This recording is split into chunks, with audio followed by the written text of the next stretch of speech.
Alright guys, we're live. We're just gonna do a quick half hour, maybe an hour. I feel dreadful after not sleeping. But hey, we made it live, so the streak continues.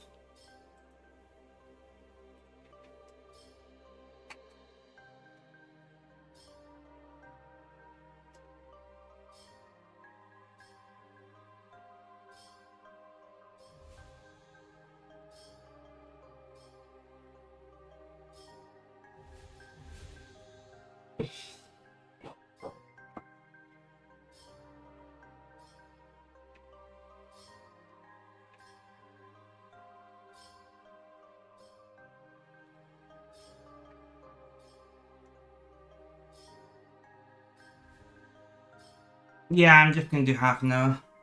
Let's find something around half an hour in length.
Mrs. Biffle Chips, welcome, welcome.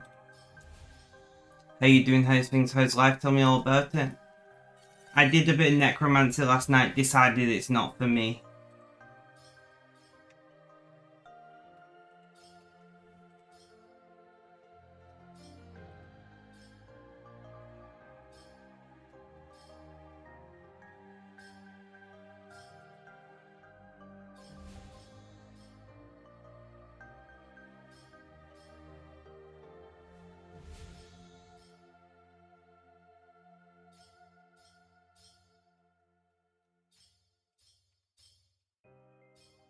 So yeah, it's going to be a short stream. I didn't sleep last night and I feel pretty dreadful.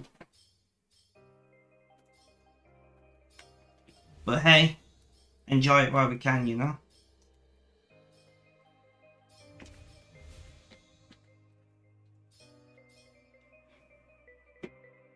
I know, right?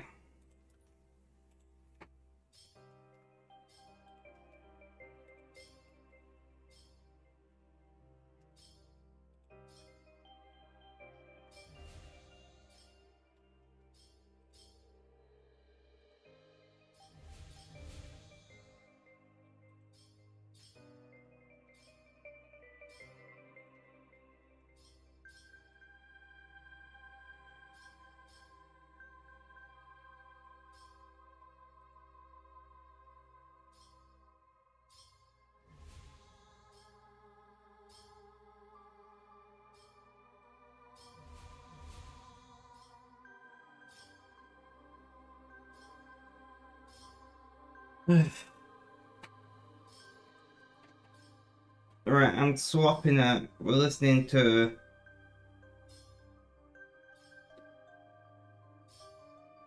I need something more engaging.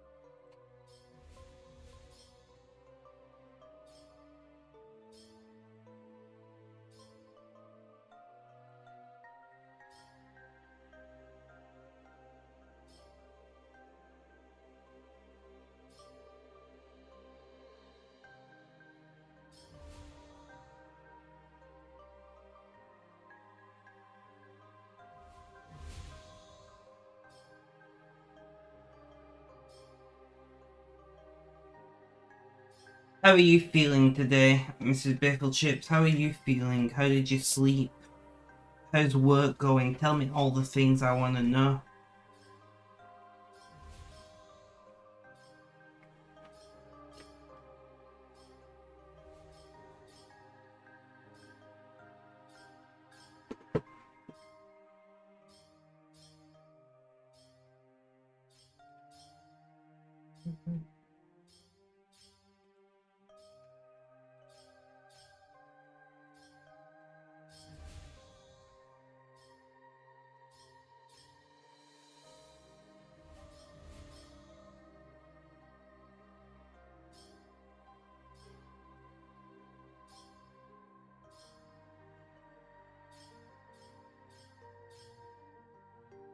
I'm just waiting to hear back off Mrs. Biffle Chips. She is working, so, you know, she may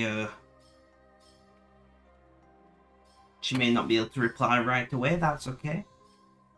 You slept for a while and she fell asleep and work is going alright? Well, that's good to hear. That's some positives.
There was a couple of minutes where 4 people were trying to phone all at the same time, which was, yeah, I can understand that.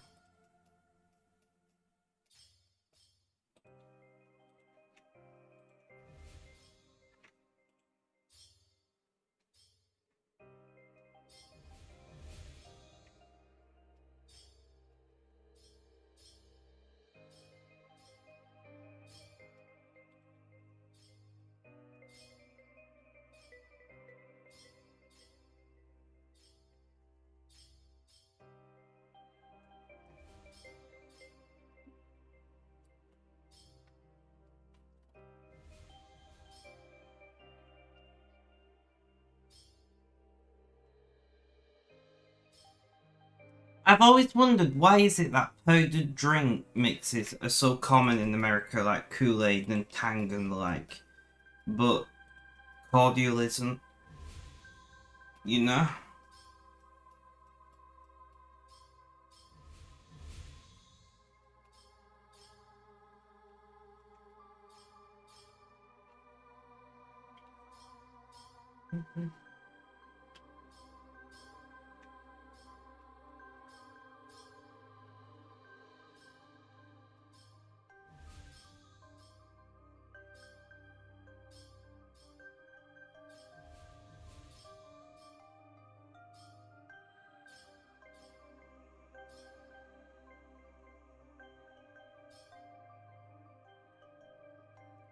But I'm presuming you dealt with all 4 people in the end, Mrs. Biffle Chips, which is probably not the most pleasant experience for you, because I know how much you dislike phone calls. Although I vaguely remember you saying you don't mind answering calls as much as you mind making them. Maybe I imagined that, I'm not sure.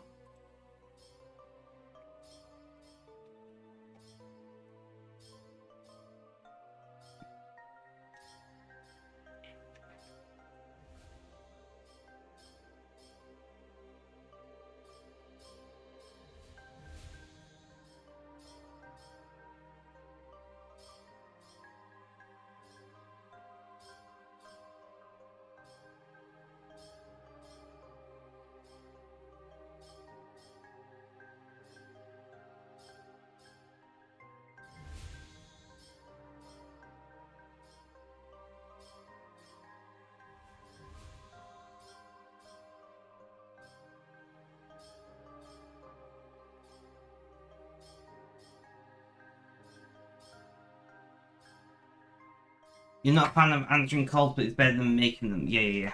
That's what I thought. It was less bothersome. I don't want to say it's, you know, doesn't bother you, but it's less bothersome.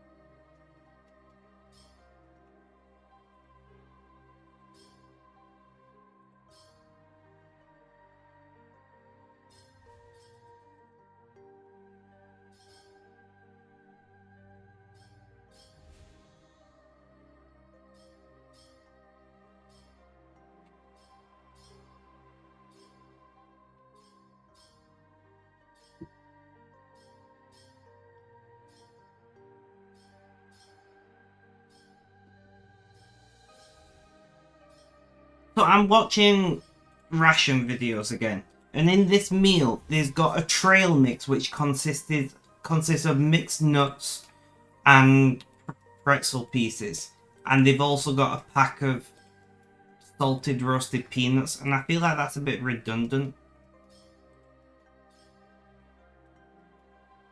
You know, like, could they not just put some peanuts? Yeah. Although I guess if you got a peanut allergy, having the peanuts separate from the other nuts, I guess that kind of makes sense because there are people who are allergic to peanuts but not tree nuts, right? So I guess that kind of makes sense in that regard.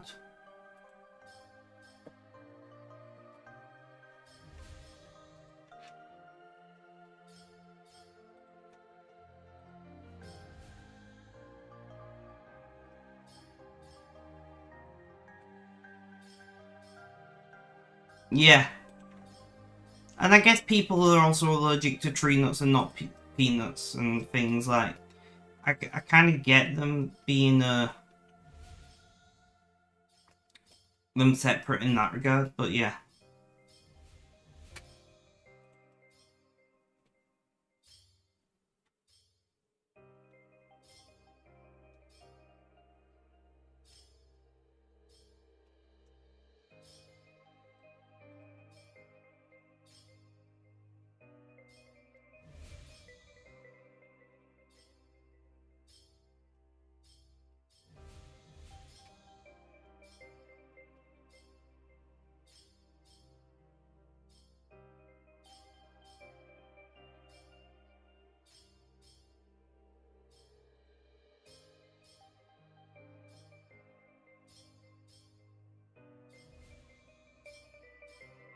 It's a surprisingly healthy MRE, actually. Usually they're crammed full of sugar. Because they're just trying to get as many calories into as little weight as possible. You know? They're usually crammed full of sugar and simple carbs like crackers and whatnot. So it's kind of nice to see a much more nutritious MRE. I bet it's expensive to produce compared to the usual sugar and carb-based ones though. I guess you don't need to worry too much about that when you're actively deployed in the military, because I imagine you are burning off all those calories.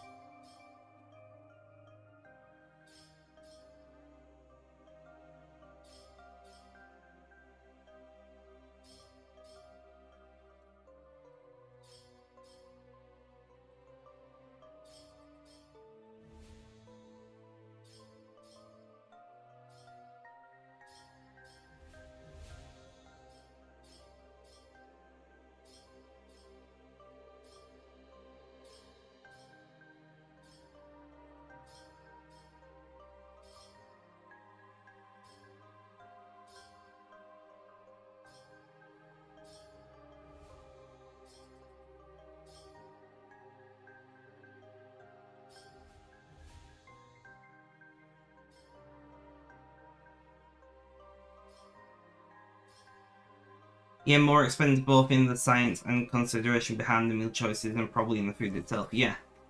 I mean, I don't think the science of, like, mixed nuts is more expensive. You know, nuts are pretty, You know, you don't exactly need to do very much to them to preserve them.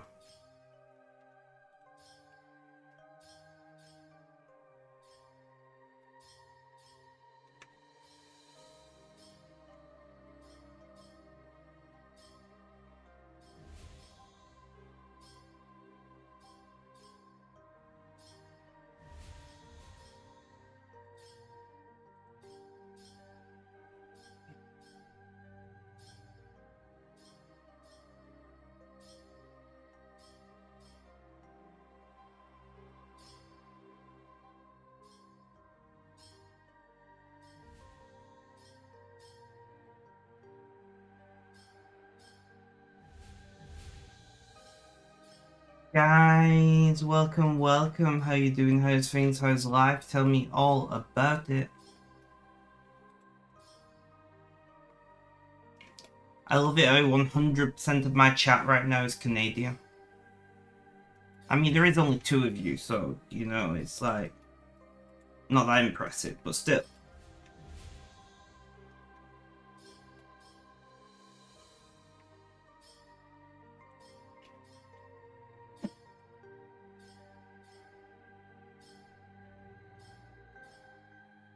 Yeah, I'm doing a short stream because I haven't slept and I feel like trash. So I don't know how long I'm going to be live for, but when I start feeling shitty, I'm going to go. It might be 20 minutes, it might be an hour, I don't know.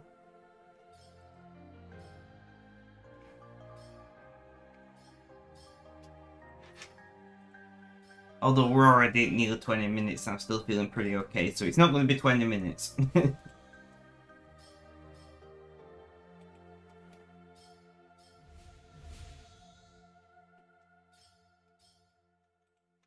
Great, I want some tree nuts now. I'll have Mrs. Bifflechip's potion as well.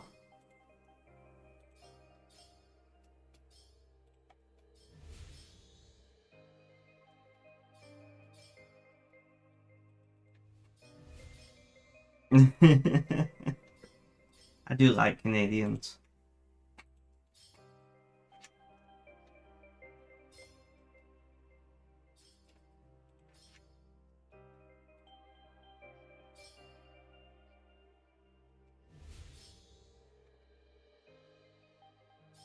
Get out the maple syrup, sure, do it.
How are you feeling, Sky? How are you feeling?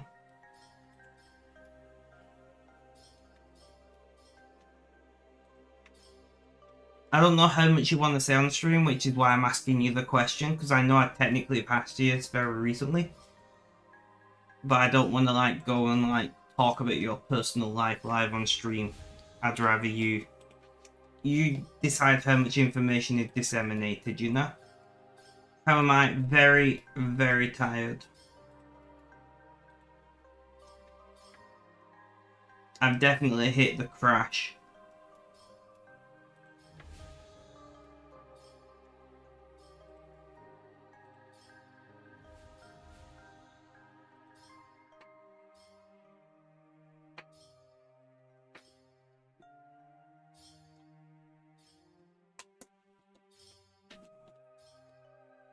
I'm in pain, just curled up in bed. Best place to be. If I was curled up in bed every time I was in pain, I'd basically live in my bed, so I don't do that. But if pain is a rare occurrence for you, then, you know, it's a good choice.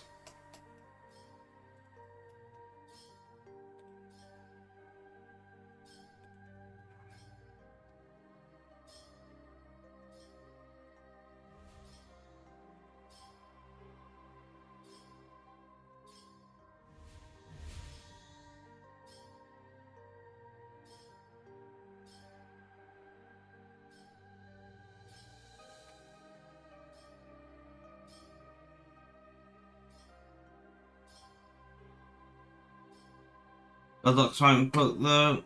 It's not until Friday, bigger it.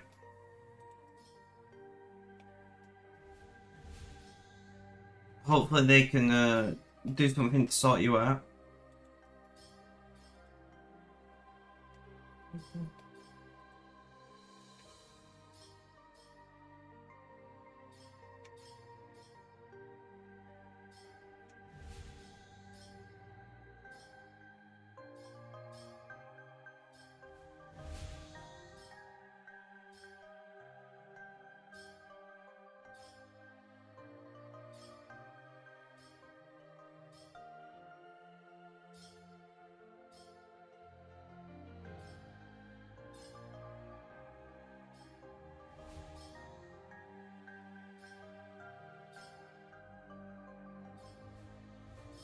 Also, your boss was wonderful though and came in on a day off to let you go home early. Good thing too, the regional manager came in today.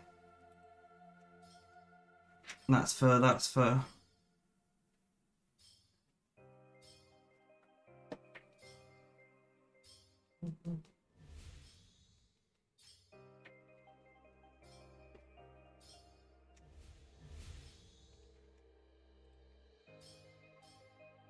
It's very hard to be good at your job when you're in pain. You know, it's the reason I gave up my job was you just when you're in pain you can't be effective at a job, you know? My downside is I'm always in pain.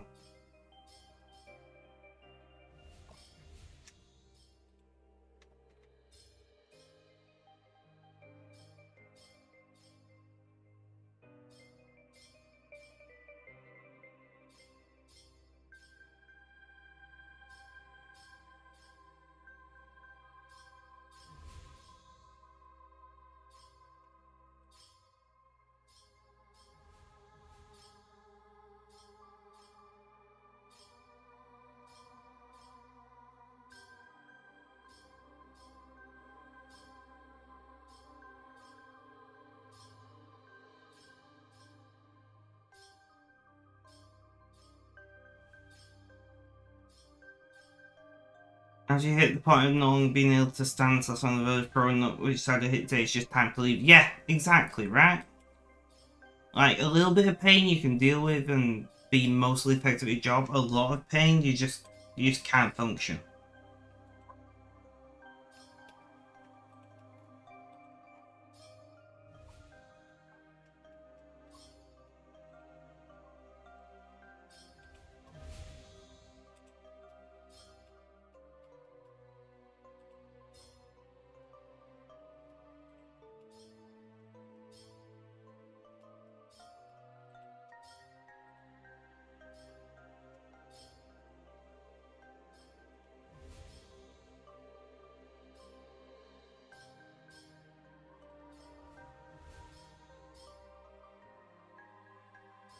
Took 2 extra strength medication and then just kicking in 3.5 hours later. Yeah, I know that feeling. I don't remember when I last took painkillers, that's going to be a problem.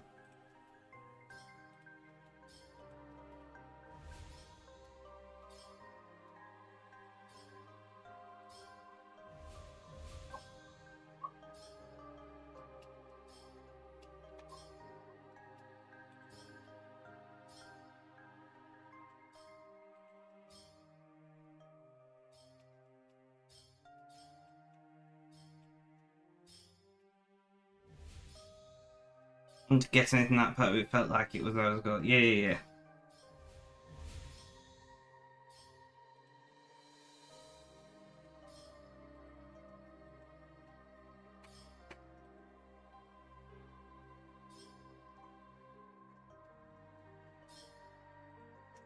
One time, I can work this out. So I took painkillers at 9 AM.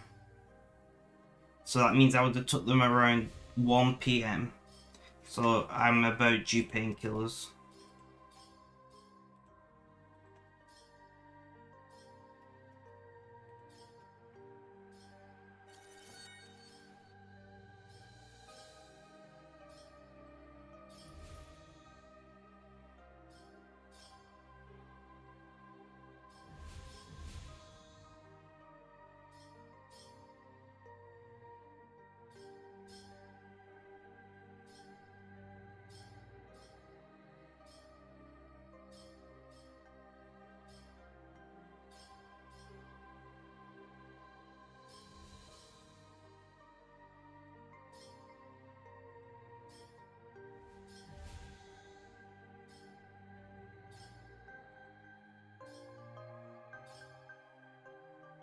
Yeah. I told the doctor it isn't nothing to take.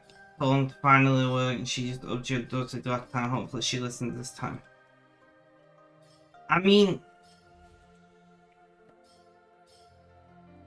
alright.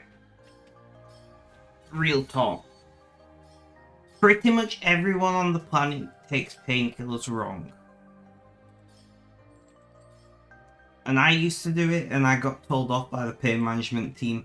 Basically, you're not meant to take painkillers when you're in pain. I know that sounds weird, right?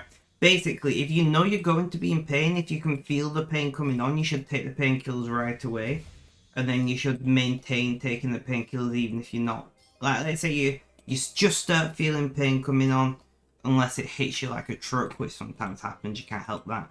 Like, take the painkillers straight away. You know, because, like, especially in certain situations, you're kind of aware, you know, due to whatever reasons that you're going to be in pain. And then you meant to keep on top of them for the full day. And obviously for as long as necessary. And that's what a lot of people get wrong, including me a lot of the time. I like won't take painkillers until I'm in a lot of pain, but the problem is they're not very effective when you do that, because your body is already, your central nervous system's already like super hyped from the pain and adrenaline. Oof.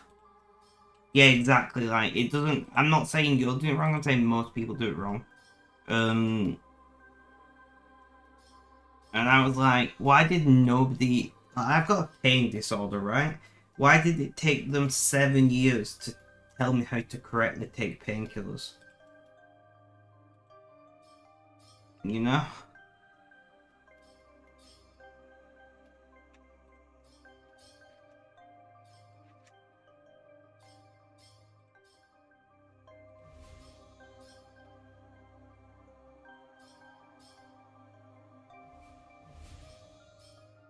From being diagnosed to like getting that information, it was 7 years. And I was like, I only got that information earlier this year. And I was like, so doctors have been prescribing me strong painkillers since I was 13. And it was 7 years since I got diagnosed with the condition. And now you're telling me, like, this is how I'm meant to take painkillers? And nothing in the leaflet says anything about it, because it depends what it's being prescribed for. They depend on the doctor to explain to you how to take the medication, right? No, they explain this like, here's medication, on it just says take up to 2 full times every 4 hours, maximum of 4. No, maximum of 12 a day, so 3 times a day. And I'm like, it doesn't say anything on the about, you know, taking it if I, like, when I'm not in pain, if I know I'm going to be in pain. Yeah, like, I think sometimes, and I can kind of understand it, is I'll be talking to somebody about computers and I'll say something. I'll say, oh, just do this. And they have no idea how to do it, right?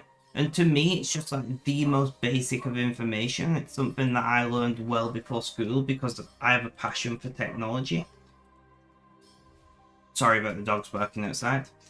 But other people don't know how to do lots of things, right? But I just presume that people know. And I imagine doctors can fall into that same trap, right? It's something that they learn so early on and they've known it for so long that you almost just presume that it's like universal knowledge, even though it clearly isn't.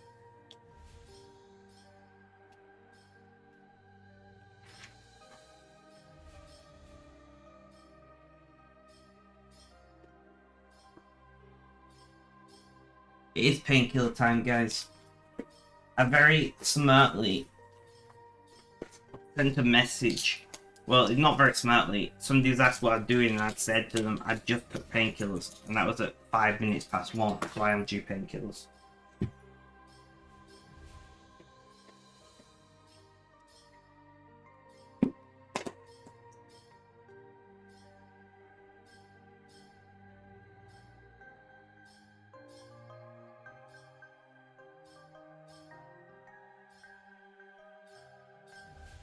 Yeah, I was just like checking my messages on this screen, and then I was like, did I tell this person something?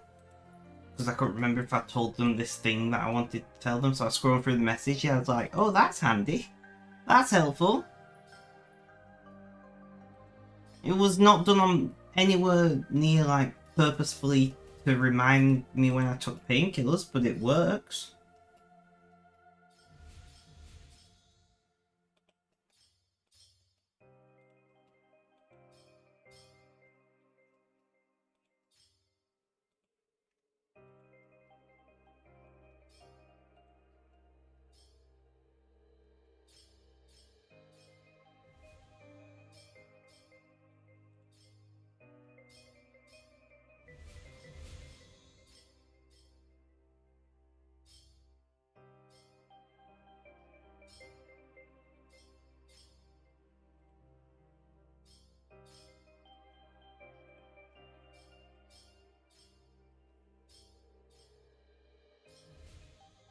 It's really frustrating because it doesn't matter what I do right now. I can go and lie in bed and I'm still in pain. So like part of me thinks like just get on with stuff, and then part of me is like, yeah, but you should be resting, which is what I should really be doing, you know.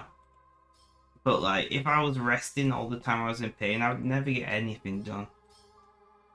And it's like it's fine and dandy giving me that advice and that, you know, guidance, but it's not realistic for somebody with my condition. Like, yes, you can take it easy and rest here and there, but if I rested every time I was in pain, I would spend more days resting than doing something.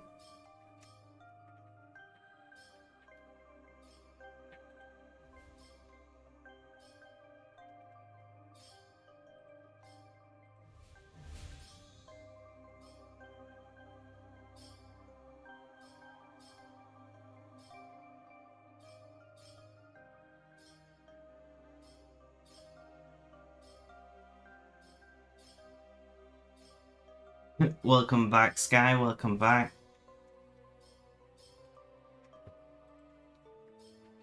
I just kind of went on a bit of a rant, don't worry about it.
Rip.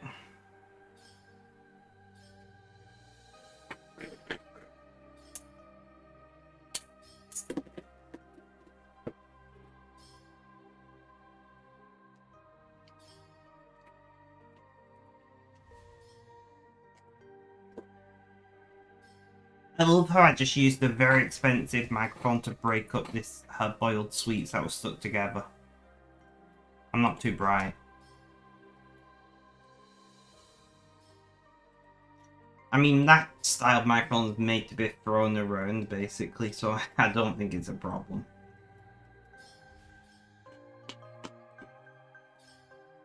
It did work.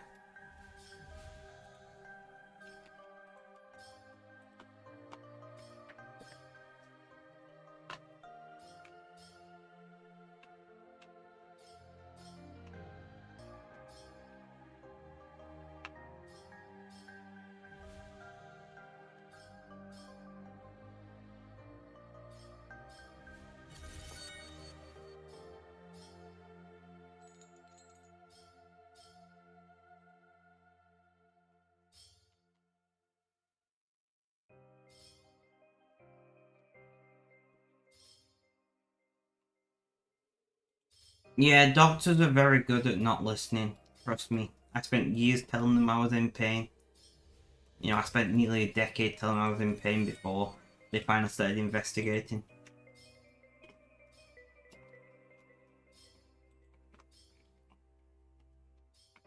It was like 8 years. And then it took them another 2 years to diagnose me, so the joys.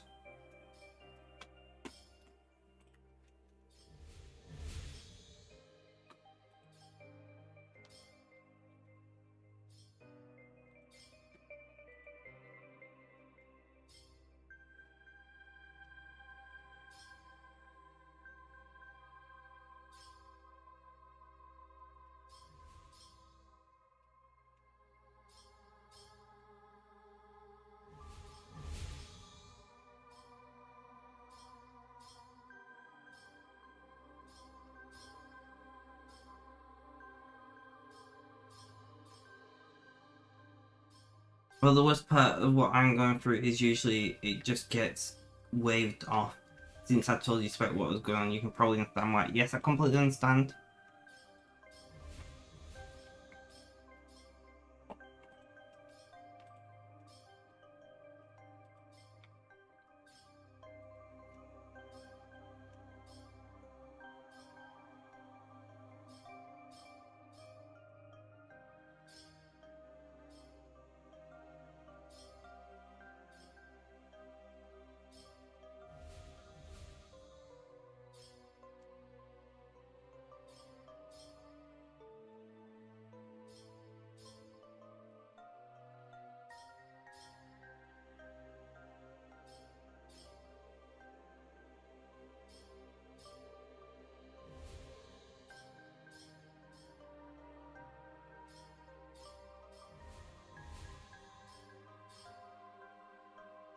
There's a call.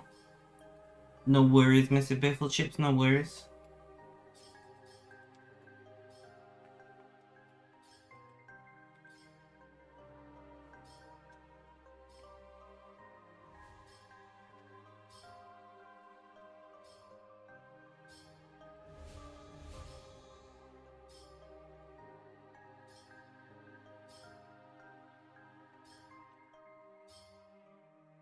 I mean, not.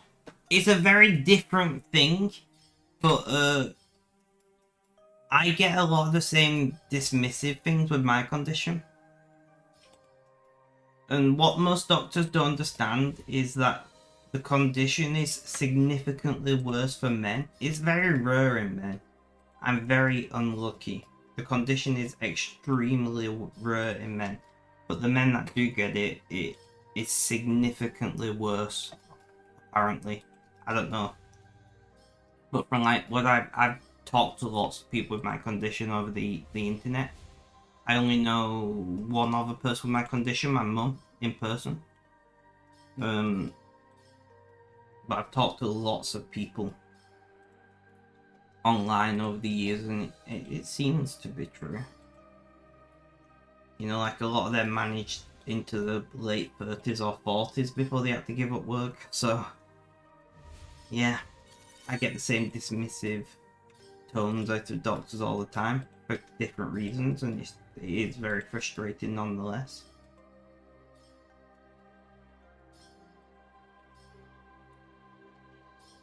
But you know, it's pretty hard to find a doctor who has any significant amount of experience dealing with males with my condition. They might have dealt with one or two, but like very few of them are gonna have like a wide, you know, array of experience with males with the condition, which just makes it more complicated because, you know, they're like, well, you shouldn't be this bad at your age, and I'm like, yeah, but I'm not a woman.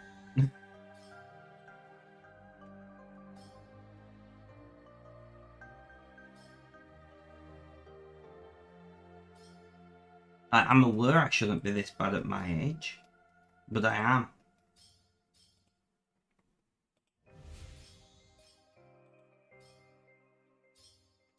Yeah. I'm pretty sure I could list a lot of those conditions it could be. I'm not going to because it would give away what it is and you clearly don't want to say, so that's fine.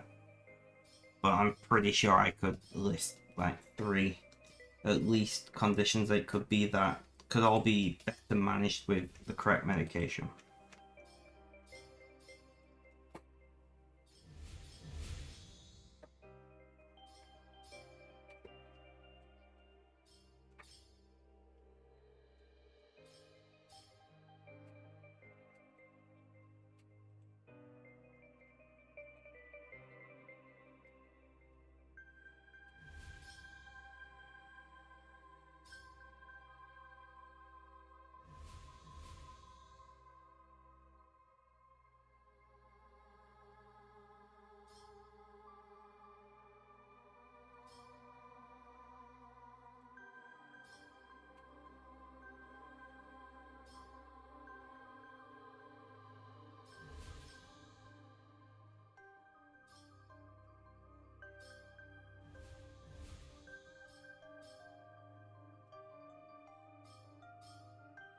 I think she was 14 that it was bad.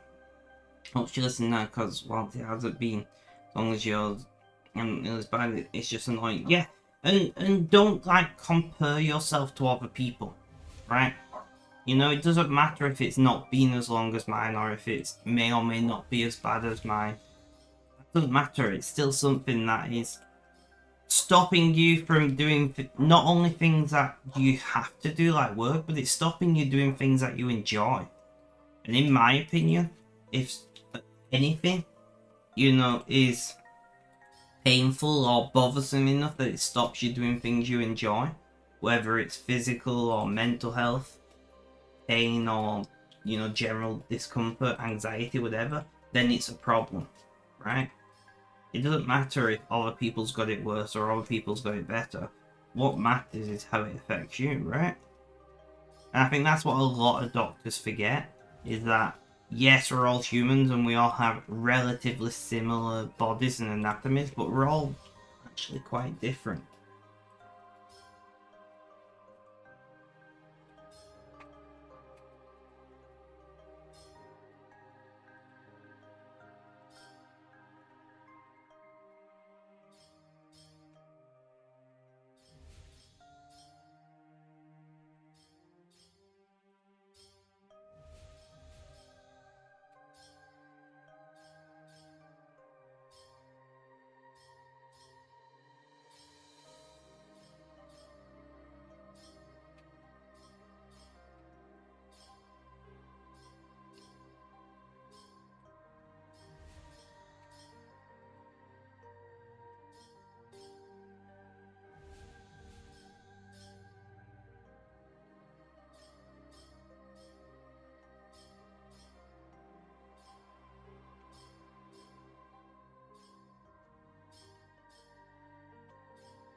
At least I can snuggle with you, Cal. Positives. Positives.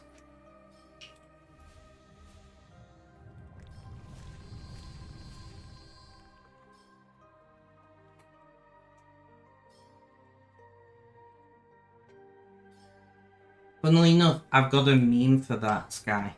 I've got to send you this meme.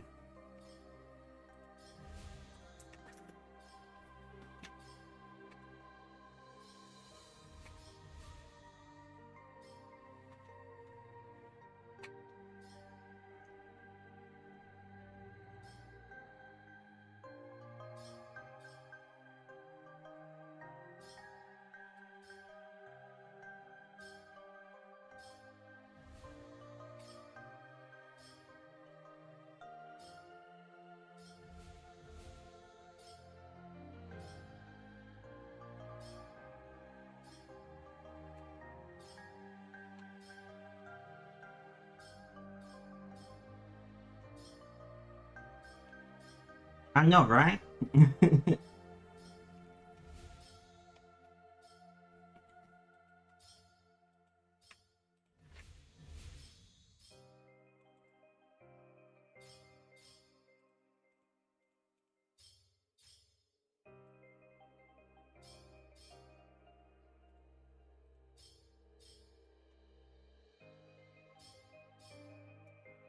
This is my thoughts on it.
A little bit.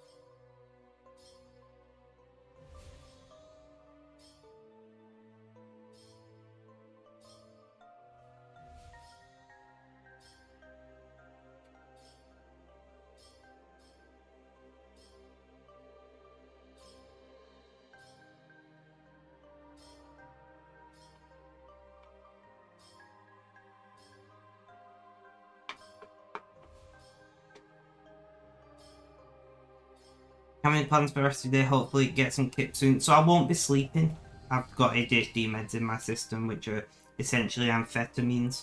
So I won't be sleeping, but I'm gonna definitely lie down and watch a movie or something in bed.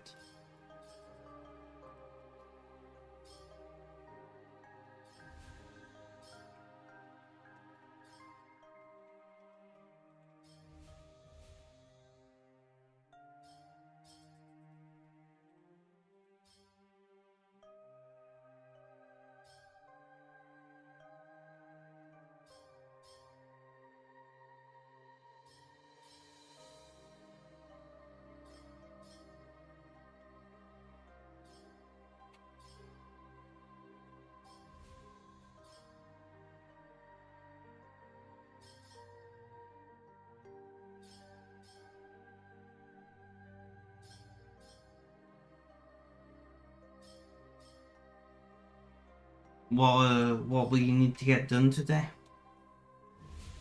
What's making you need to get up?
Nothing to other than getting some food soon, but you don't like not having things to do. That's fair. I know that feeling. Yeah, I'm gonna end in at the hour mark, so in about 7.5 minutes.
Just grab your switch, that might be an idea. Do it. Do it. Grab your switch and order takeout, that's what I say.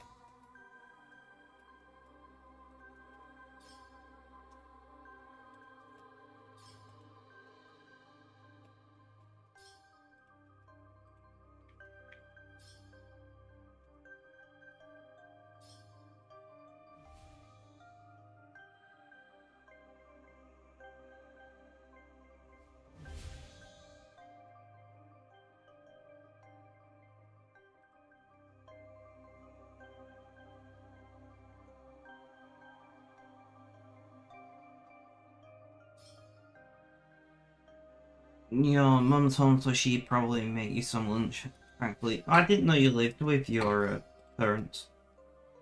I guess it's never come up in conversation. It's not something you tend to just tell everyone you know.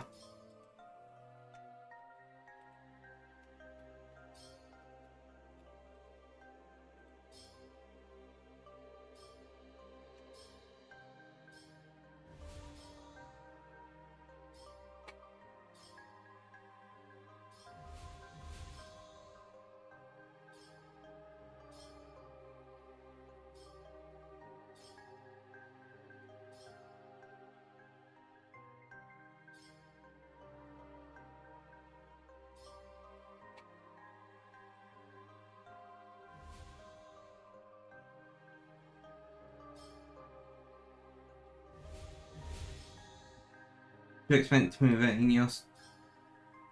Great. We missed a call. To expect to move out in your city, a one-bedroom studio flat is over $1,200 a month. That sounds like a lot, but I don't know what the average wage is. You know, I don't know what average and minimum wage and things is in your country and location. I mean, it still sounds like a lot regardless.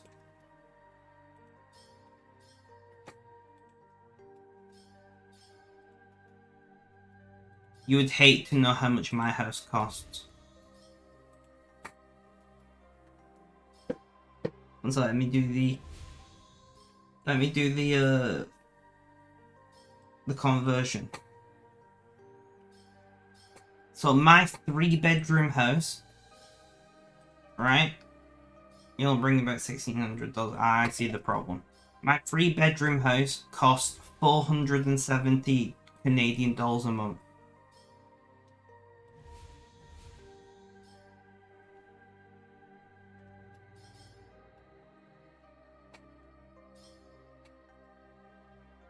It's like 473 something.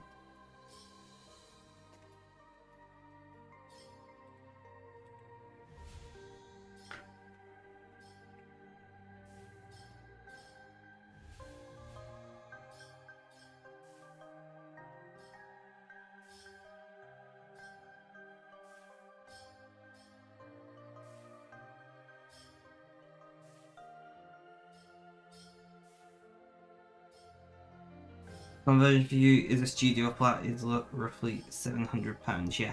Yeah, my 3-bedroom house is, yeah.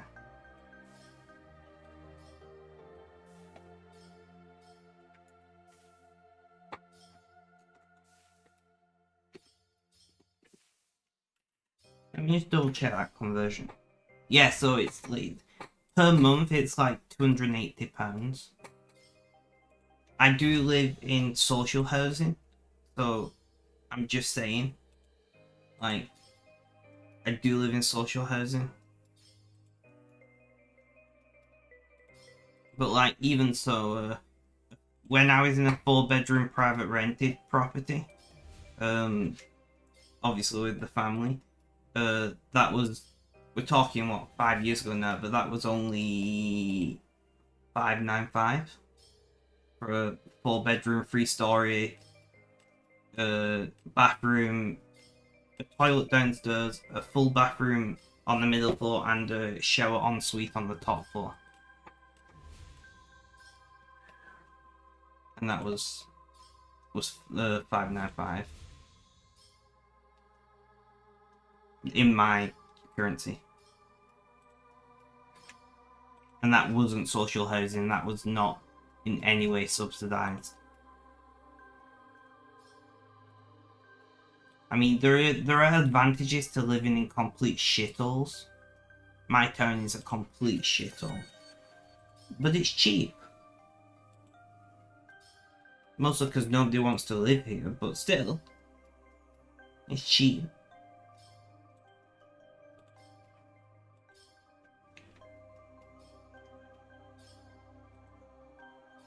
Welcome back, Mrs. Biffle Chips, welcome back.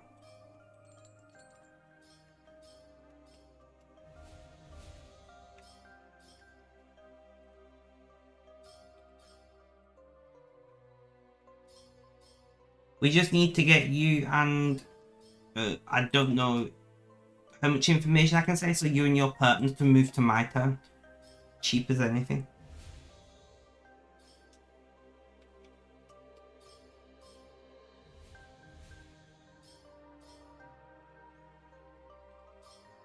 Yay.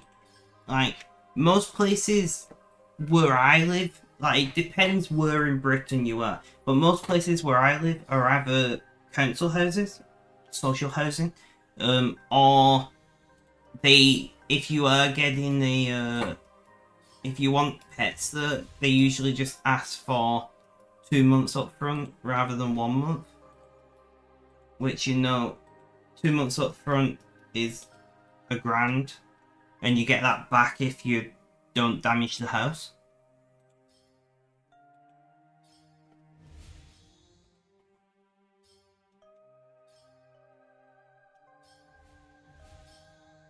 Your partner is looking for social housing. Honestly, so we've got a big problem in Britain, right? So in the 1970s, the Conservative government at the time passed a law called the Right to Buy. And basically, if you live in social housing for, I think it's over 8 or 12 years, you have the right to buy that house from the government, from the council. But the problem is, the longer that you live in the house, the more of a subsidy you get on the purchase price of it. So if you lived in the house for 40 years, it's dirt cheap, right?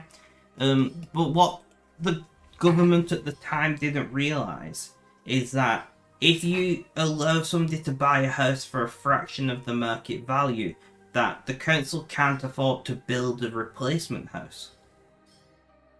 Exactly. You know, if you are giving people houses for 20% of the market value, which is how low it can go, they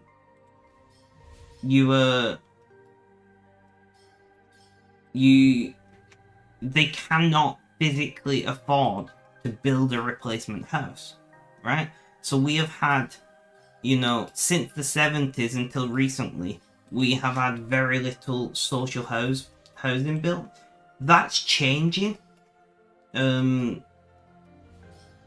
Also, I've got something else to tell you after this. That's changing. So the government has recently released a round of grants because we have a literal housing crisis in Britain. The government has released a round of grants that are aimed at local authorities, councils, to get from the government to build social housing. Well, no, it's even worse than you think, Sky, right? Do you want to know the reason why they did it? So the party that was in power at the time was Tories under Margaret Thatcher. And they correctly theorised that homeowners are more likely to vote Tory, what we call conservatives, right? Homeowners are significantly more likely to be socially mobile, move into the middle class and vote Tory. So they did it for completely self-serving reasons. They wanted a bunch of people who otherwise could never afford to buy a house to be able to buy a house. And it sounds very noble until you know why they did it. They did it knowing it would fuck over local councils, specifically to give them a permanent leg up. I think one of the most disgusting things what people do is they'll buy a council house and then they will rent that council house out. You know, so they bought it for like somewhere between 15-20% of market value. They'll rent it out for like double the cost of a mortgage would cost, and then they buy another house using the council house that they now own as leverage to buy a nicer property. So not only are they taking up a social housing slot, they have rented that house out for double the price of what the council charge for rent, because that's the market value, because we're in a housing crisis. And then they use that as leverage to buy a nicer house, and they live in the nicer house, and renting out that previously social housing unit pays for the mortgage on the new property. And because you get them so cheap, you can save up enough money to not have a mortgage on the council property. And this happens all the time. There's no rules against it.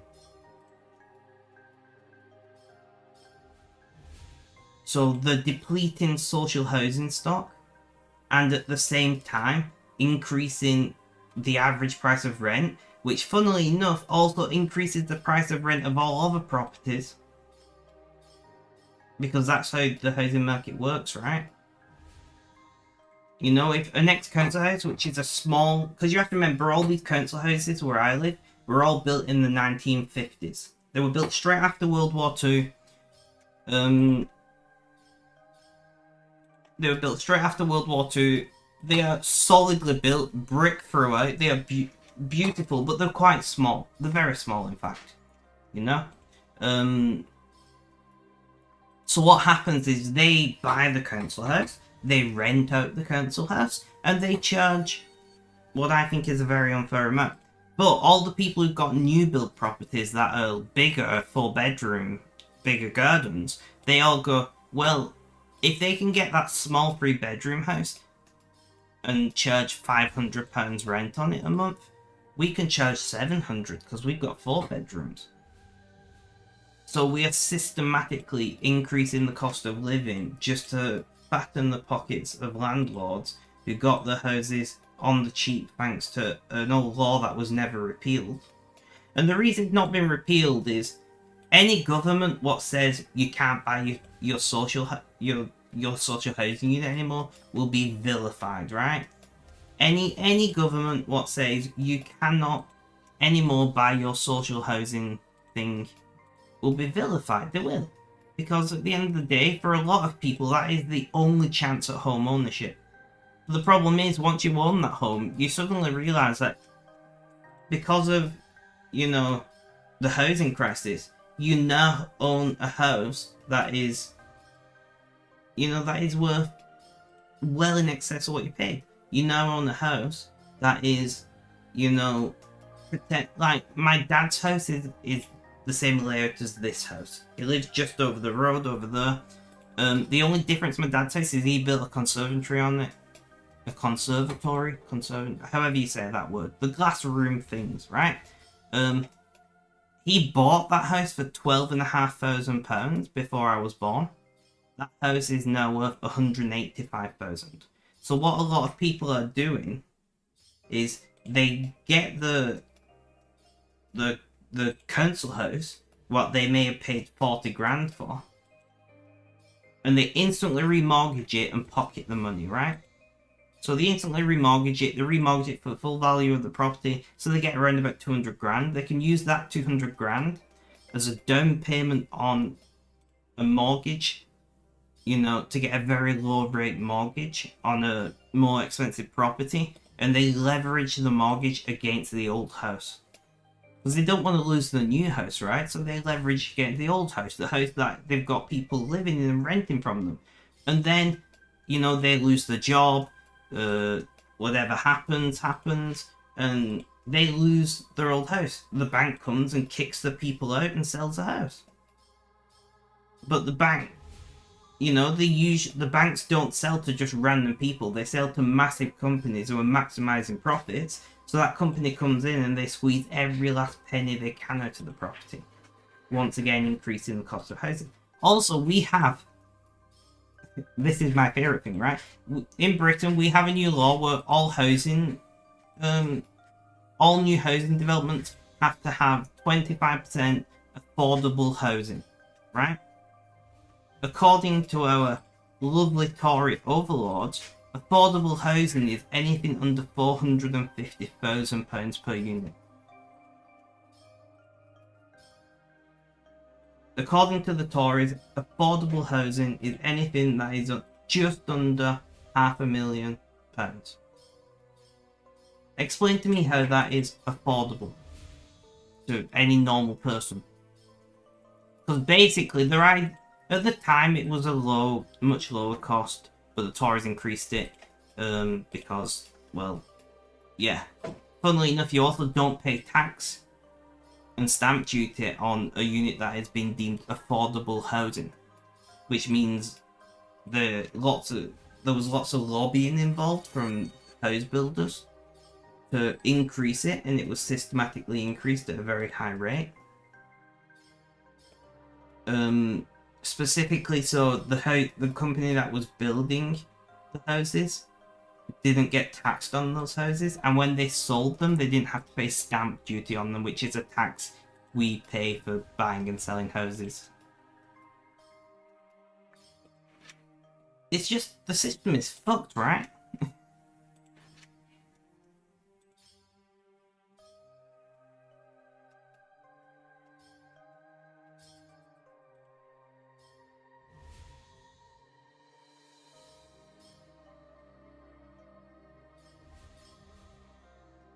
And not to mention that, so before 2008, before the banking crisis, interest rates were consistently around 5 to 10%, right? And that's pretty consistent around the world. Interest rates were usually around like 4.5% to 7%. When things, you know, were bad, it was increased to like 10%. But because of the banking crisis, the way pretty much the whole world dealt with it is we just obliterated interest rates. You know, we got down to like 0.5% interest rates, and banks just happened at the same time to stop selling fixed rate mortgages. So previously, if you got a mortgage and the interest rate at the time was, say, 4%, you would pay 4% for the entirety of your mortgage. Makes sense, right? It's completely foolproof. You know exactly how much you're going to be paying every month for as long as that mortgage exists. Now we don't get that. So we had a massive period where interest rates have been ultra low to the point of being near 0%. But nobody's on a fixed rate mortgage, so the interest rate's gone up to, I think we're at 6% now. And everybody's mortgage interest rates have gone from 0.5% to 6%.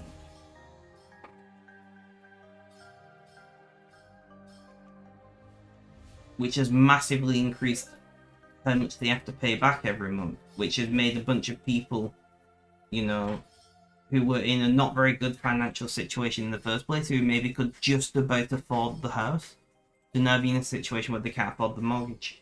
And I'm not talking about a few people. I'm talking about, it's estimated that 20% of mortgage people paying mortgages won't be able to afford it within 12 months.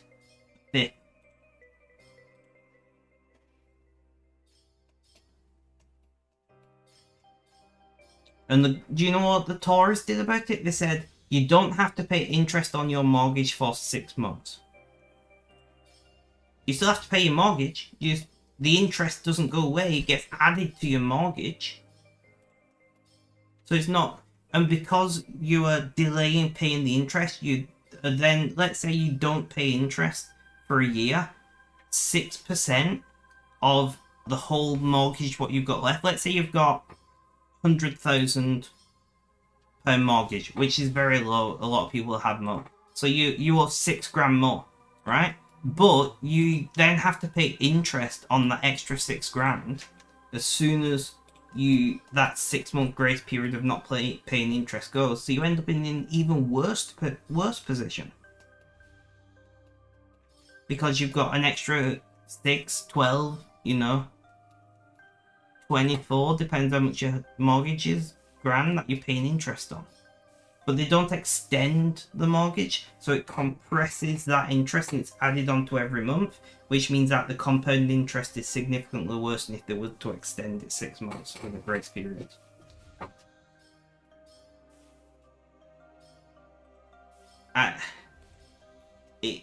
It's laughable, And banks claim that they didn't believe in our living house paying rent, that we can also hardly afford, and the rent is just getting higher. Yeah. And they were like... And it's just ridiculous, right? Because, like, the banks claim they didn't believe that interest rates would ever go back up. Yes, I'm doing div on free accounts. Europe, Rick, welcome. How you doing, house free? How you doing, house things, how's life? Tell me all about it. I'm just ranting about the absolute shitstorm that is Britain at the moment.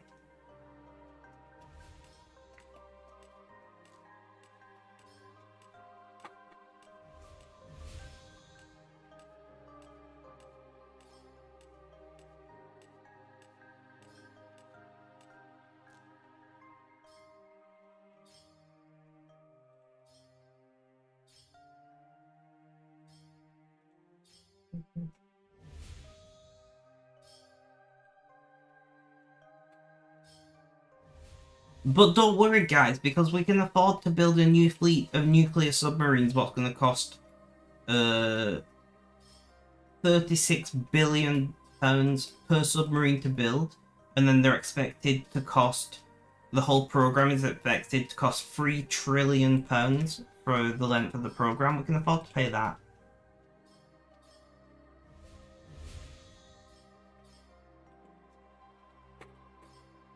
Yeah. Very true. Sky, very true. So, like, the whole country is suffocating under the weight of economic issues. And the government's like, I know, let's build 2 aircraft carriers that we don't need and a new fleet of nuclear submarines so that we can launch nuclear missiles if we want to. Like, fuck that. We should be getting rid of nuclear weapons, not getting more of them.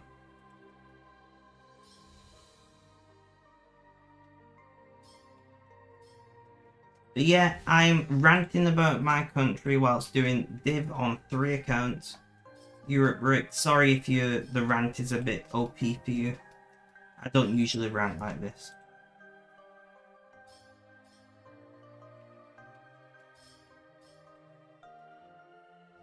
Oh, no, right. So they are nuclear-powered submarines that have one purpose in life, and their purpose is to act as a second...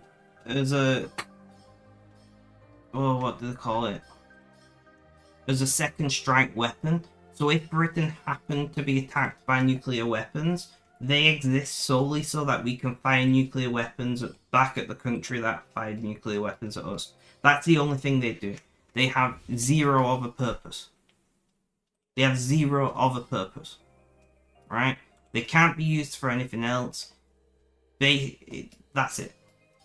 I think it's pretty bad everywhere, just nuanced for different countries, yeah. No, but the problem is that in a lot of countries, they are at least trying to make things better.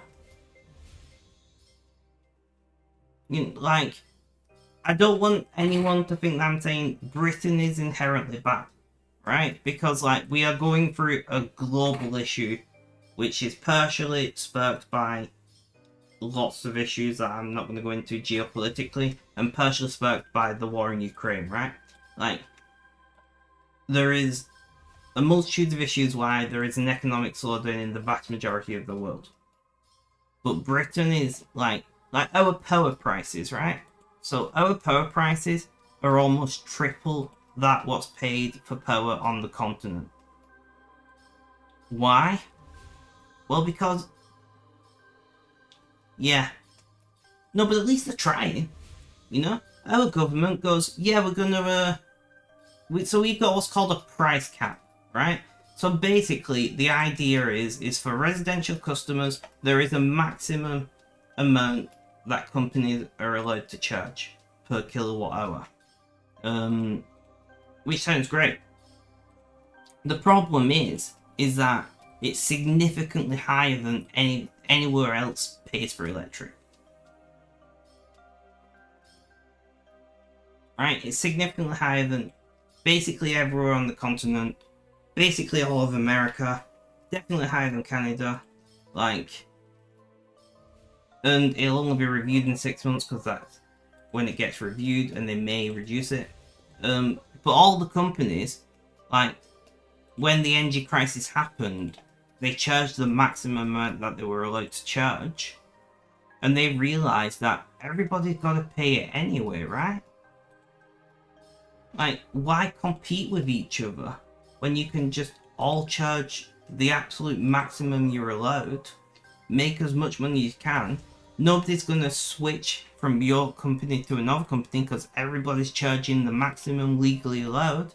So your customers are guaranteed, and they have to pay for electric because everyone needs electric.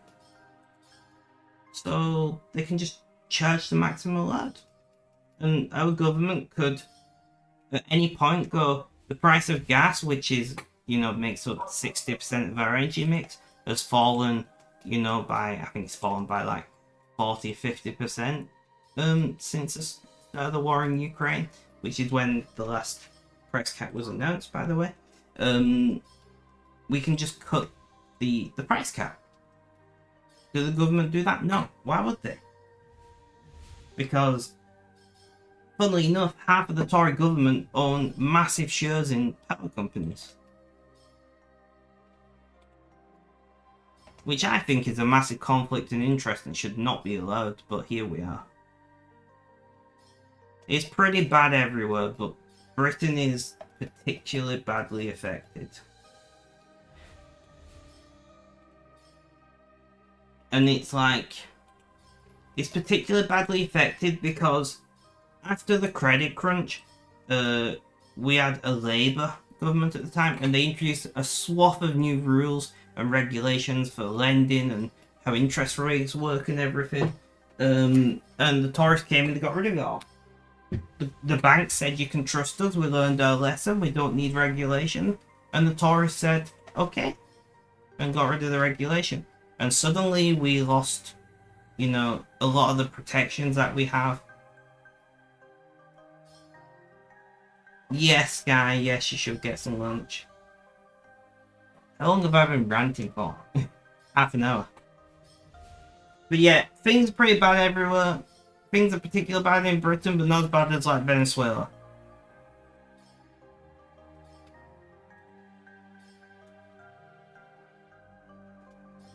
I'm actually gonna head off, guys. I did say I was gonna do an hour. Done an hour and 20 minutes. I feel dreadful. All I've done is rant. You always know when I'm feeling bad because I just rant. So guys, thank you so much for hanging out. Very much appreciated. Have a good day, night, morning, afternoon or evening. Whatever you're watching this live as a video on YouTube, guys. Look after yourselves. Stay safe.